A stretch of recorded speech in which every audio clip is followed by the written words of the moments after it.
तो अब हम देखते हैं कि सेंट्रल प्रोसेसिंग यूनिट सीपीयू क्या होती है।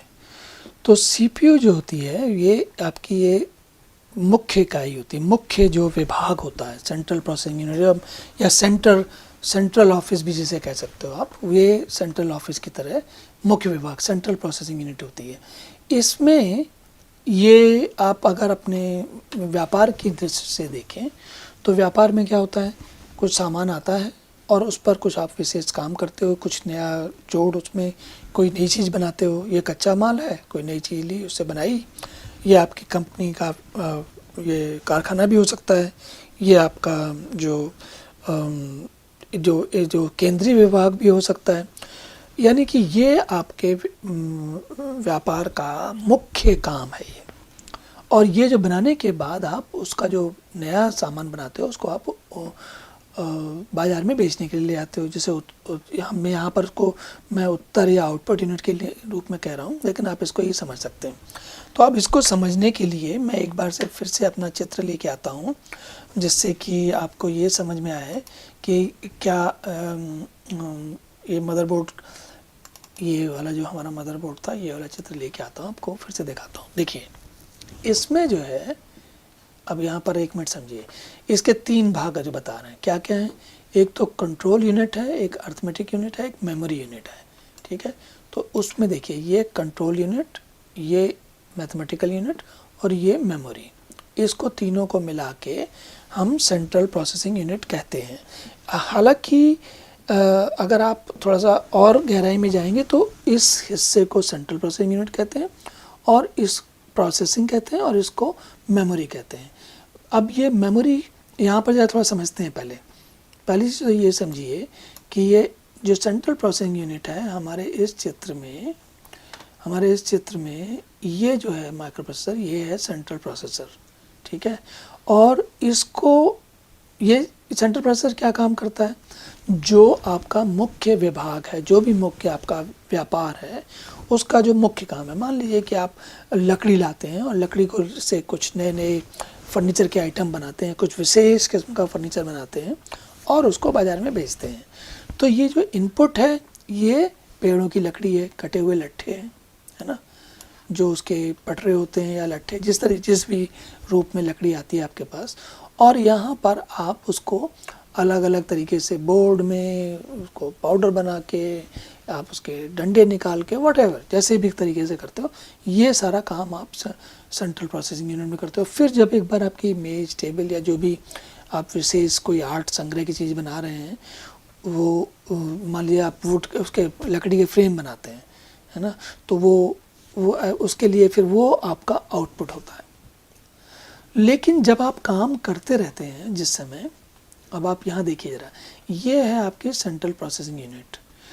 अगर जब आपको कोई नई डिज़ाइन बनानी है, कोई नया बाज़ार में देखना है कि कौन सी ऐसी कोई पुराने ज़माने की कोई नई डिज़ाइन या नए ज़माने की कोई एकदम बिल्कुल नई आधुनिक डिज़ाइन या कोई तरीका बनाना है, तो आप क्या करते हो, आप एक्सपर्ट्स को बुलाते हो, है ना, एक्सपर्ट्स बोलते हैं या विशेषज्ञ बोलते हैं।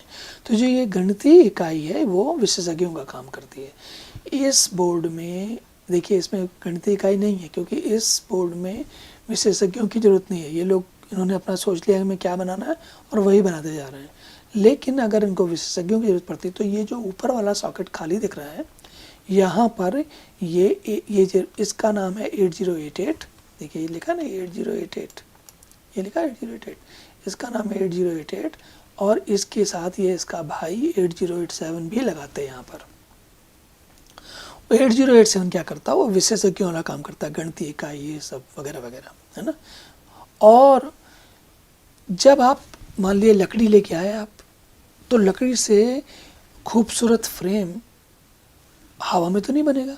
कोई आपको एक मेज चाहिए, कोई एक वर्किंग एरिया चाहिए जहाँ पर कि आप उसको तराशोगे, अच्छा बनाओगे। तो जब जो वर्किंग एरिया है उसमें खाली आदमी नहीं लगते, उसको वो जगह भी लगती है। जो जगह होती है उसको हम कहते हैं यहाँ पर मेमोरी। कौन सी मेमोरी है ये, तो जो टेबल बनाते वक्त जहाँ पर आपको जो फ्रेम बनाने हैं उनकी जो वर्क बेंच है जहाँ पर वो बना रहे हो आप, वो या तुरंत के तुरंत जो सामान आप इधर उधर रख रहे हो वो कहलाता है तात्कालिक स्मृति, यानी कि वो जगह है जहाँ पर आप काम कर रहे हो, जिसके जो आपके तुरंत के तुरंत काम में आपको आवश्यक है, उसके बगैर आप काम नहीं कर पाओगे। लेकिन जब आप बना लेते हो अच्छा काम, तो कई बार तो आपका सामान बाहर बिक जाता है, लेकिन सारा सामान तो एक साथ नहीं बिक जाएगा। जो बचा हुआ सामान है वो क्या करोगे, आप यहाँ रख लोगे सेकेंडरी स्टोरेज में, ताकि धीरे धीरे उसको जब लोग मांगते जाएं उस हिसाब से आप उसको बेचते जाओ। अब आप, ये तो हुई थोड़ा पुराने समय की स्थिति, जो हमारा ये मदरबोर्ड पुराना वाला दिखा रहा है। लेकिन अब क्या हुआ, बीच में आपको कुछ ऐसा काम मिला कि आपका व्यापार प्रसिद्ध हो गया इस बात के लिए कि आप बड़ी अनोखी चित्रकारी करके कुछ अपनी जो भी फ्रेम है या जो लकड़ी की चीज़ें बनाते हो, बड़ी अनोखी बनाते हो आप, ठीक है। और वो इतना प्रचलित हो गया, इतना प्रसिद्ध हो गया कि हर व्यक्ति अब आपसे ऐसी अपेक्षा रखता है कि आप एकदम नई बिल्कुल अनोखी डिज़ाइन बनाओगे। वो जैसे कहते हैं ना, वो कौन से मनीष मल्होत्रा टाइप के जो अलग वाले कपड़े होते हैं, साधारण कपड़े नहीं, ये अलग वाले कपड़े हैं, ये अलग वाले डिज़ाइन है, ये उस तरीके की चीज़ें हैं।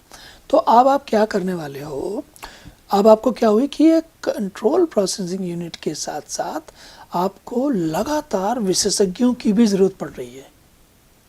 और वो विशेषज्ञ गणित वाले नहीं हैं, ये तो हैं, पर अब आपको और किस्म के चाहिए, जो चित्रकार चाहिए, जो नई नई चीज़ें ढूंढ के लाएं, देखें दुनिया में, खोजें और लाएं और उनको बनाएं। तो आज के ज़माने के जो कंप्यूटर हैं, जैसे मैं आपको कोई दूसरा एक दिखाता हूँ, अगर मेरे पास चित्र है तो उस चित्र से आपको मैं ये दिखाता हूँ कि ये कैसे आजकल क्या होता है, गेमिंग कंप्यूटर का ज़माना है, गेमिंग का ज़माना है। तो गेमिंग के ज़माने में आपको कुछ देखिए, ये वाला है, एक और चित्र लाता हूँ मैं, ये देखिए, इन दोनों का अंतर देखिए आप, ये है पुराने ज़माने का, है ना, और ये आजकल के ज़माने का है। इसमें जो है इसकी बनावट देखिए अब बदल गई है ना। इसमें क्या है कि ये देखिए मेमोरी यहाँ लगी हुई है ना, जो ये हमारे ये मेमोरी थी ना, ये प्राइमरी मेमोरी है ये वाली, है ना, ये वाली मेमोरी इस वाले में यहाँ पर लगी हुई, ये लगी यहाँ पर लगेगी, और इसमें ये लगी हुई है मेमोरी। तो ठीक बात है, ये तकरीबन 40 साल पुराना मदरबोर्ड है, ये आज के ज़माने का बोर्ड है, तो दोनों में अंतर तो हो ही जाएगा, इतने सालों में बहुत कुछ बदल गया। ये गेमिंग का मदरबोर्ड भी है, तो इसमें अब आपको आपकी खासियत क्या हो रही है कि आप न केवल आप ये सेंट्रल प्रोसेसिंग कर रहे हो, बल्कि आप अलग से नए नए अनोखे डिज़ाइन ला के उससे भी बना रहे हैं बार बार। तो ये जो ग्राफिकल लॉजिकल यूनिट है या ग्राफिकल प्रोसेसिंग जीपीयू कहते हैं इसको, इसका आज के दिन में बहुत प्रयोग होने लगा है। क्यों? क्योंकि डिमांड, जो ज़रूरत लोगों की है वो बदल गई है। अब लोगों को ऐसे बोर्ड नहीं चाहिए, अब लोगों को ऐसे बोर्ड चाहिए, है ना। इस तरीके के बोर्ड में, ये देखिए इस तरीके के जो बोर्ड है, इस तरीके के बोर्ड चाहिए आपको। तो जो अब हमको देखिए, अब आपको समझ में आएगा कि ये जो सेंट्रल प्रोसेसिंग यूनिट है थोड़ी बदल गई है, और रैम जो ये मेमोरी थी वो भी बदल गई है, समय के साथ बदल गई है। तो हमारी जो ये सेंट्रल प्रोसेसिंग यूनिट थी, इसमें control unit, arithmetic unit, memory unit, ये देख रही हैं आपको, ये रैम अलग, अच्छा रैम में अलग अलग किस्म के प्रकार होते हैं। जैसे रैम के प्रकार भी मेरे पास शायद कहीं होगी, मैं एक मिनट दिखाता हूँ आपको। ये देखिए, ये एक बड़ा अच्छा चित्र है मेमोरी का।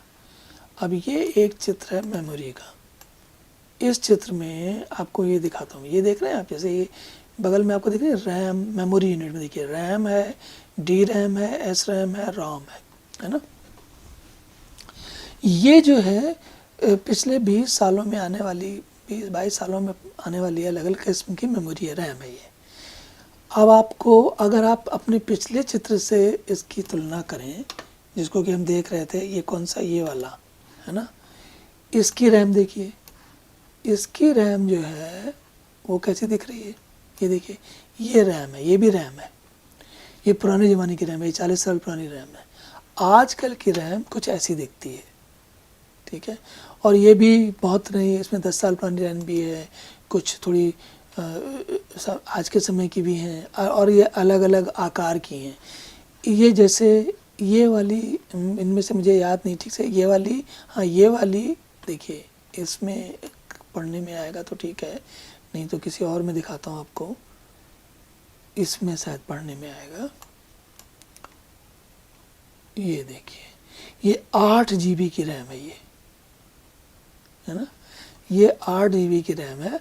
और ये वाली जो है, ये ऊपर जो दिख रही हैं, ये 4 GB की रैम है, ये 4 GB की है, ठीक है। और ये वाली जो छोटी सी दिख रही है, ये 2 GB की रैम है। ये एक्चुअली, ये असल में लैपटॉप की रैम है।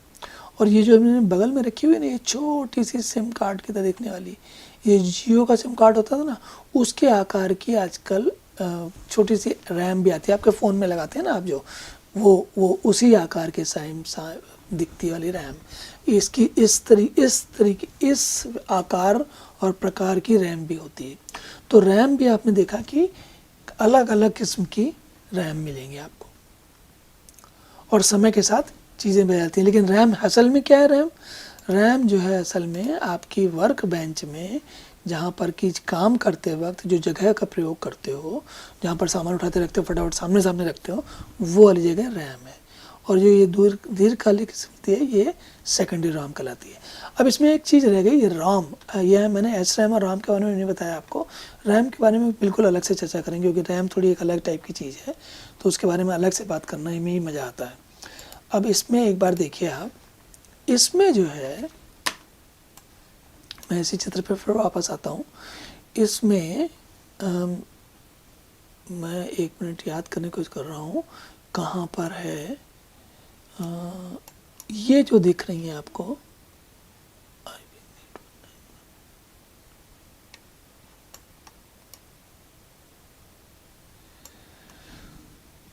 ओके, इसमें पहचानना मुश्किल हो रहा है, मैं भूल भी गया हूँ। लेकिन इसमें से ये जो 2-3 IC दिख रही हैं, इनमें से कोई एक जो है वो रॉम का काम करती थी। अब आप पूछेंगे रॉम और रैम का क्या, इतनी मेहनत क्यों कर रहे हैं आप? तो रॉम, इसमें से जो कुछ भी दिख रहा है, जो प्रोसेसर है, इसको जो काम करना होता है उतना पता होता है, इसके पास अपनी कोई मेमोरी नहीं होती। ये जो मेमोरी लगी हुई है, इस मदरबोर्ड को अगर पावर निकल जाए तो ये मेमोरी में जो कुछ भी इस वक्त रखा हुआ है सब गायब हो जाएगा। उसके बाद संभालने का एक ही तरीका होता है कि आप जो है वो उसको बजाय रैम के हार्ड डिस्क में कहीं लिखो, जाके स्टोरेज में लिख के रखो, है ना। तो जो ये जो इसमें एक रीड ओनली मेमोरी होती है, वो क्या करती है, कंप्यूटर के बारे में कि अच्छा इसमें ये CPU लगी हुई है, इसमें इतने ये वाला सॉकेट लगा हुआ है, इसमें इस तरीके की रैम लगी हुई, ये सारी जानकारी रखने वाली कि कंप्यूटर में कहाँ क्या लगा हुआ है, और शुरुआत करने वाली ऑपरेटिंग सिस्टम यहाँ इसमें कहीं नहीं है। ऑपरेटिंग सिस्टम होता है डिस्क में, इसमें ऑपरेटिंग सिस्टम नहीं है। तो ऑपरेटिंग सिस्टम को सिस्टम जब ऑन होता है तो जो ये रॉम, मैं ठीक से याद नहीं कर पा रहा हूँ इसलिए थोड़ा मुश्किल है, लेकिन मान लेते हैं कि ये वाली बीच वाली, ये वाली है, मान लीजिए, है ना रॉम। तो इस रॉम में आप रीड ओनली मेमोरी बोलते हैं। इसमें एक बार लिख सकते हो आप, उसके बाद केवल पढ़ सकते हो, दोबारा उसको लिख नहीं सकते। ये वाली जो रैम होती है, इसमें लिख भी सकते हो और डिलीट भी कर सकते हो। इसीलिए जब पावर चली जाती है तो इसमें सब कुछ गायब हो जाता है।